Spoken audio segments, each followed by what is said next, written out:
Since President Joe Biden took office in 2021, a striking number of Chinese military-aged men have illegally entered the United States. In March alone, the number of Chinese migrants surged by 8,500% compared to March 2021. A Daily Caller News Foundation, DCNF investigation uncovered a private social network run by a self-identified Chinese government agent that provides resources for illegal immigrants to enter the United States and evade border authorities. This network, called the American Self-Guided Tour Channel, is a Chinese-language Telegram group with over 8,000 members. It functions both as a discussion forum for Chinese migration into the US and as a hub for providing documents and information on specific routes into the country.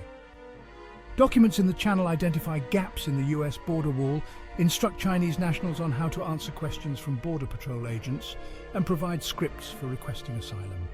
The channel is managed by an individual who promotes Chinese Communist Party propaganda, bans dissenters, and identifies himself as a Chinese police officer.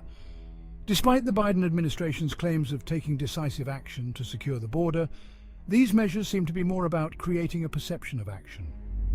Illegal immigration remains a top concern for Americans, with mainstream media outlets noting Biden's actions to suspend asylum claims between ports of entry.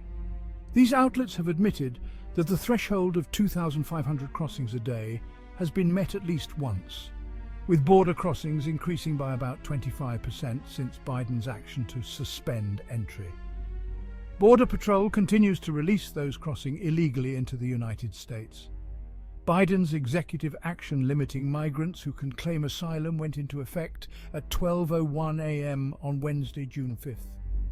This still amounts to over 1 million illegal crossings per year, not including those entering through legal points or those brought in through a migrant sponsorship program. Additionally, parts of the Biden administration's new rule include protections from deportation for undocumented spouses of US citizens and inadequate background checks for unaccompanied migrant juveniles.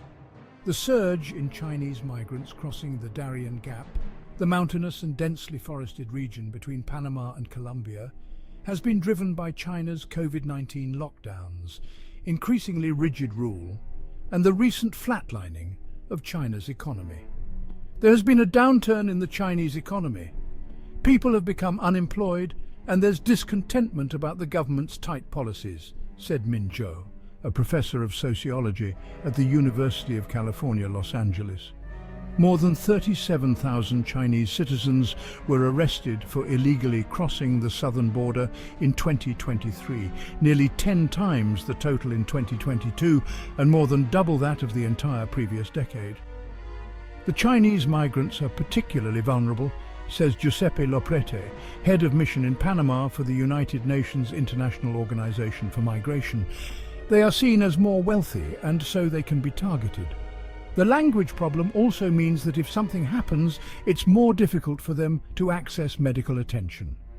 According to Zhou, this wave of undocumented Chinese migrants differs from the migration wave of the 1980s and 1990s. They are now coming from all over the country. They are skilled. Some are college graduates, Zhou warned.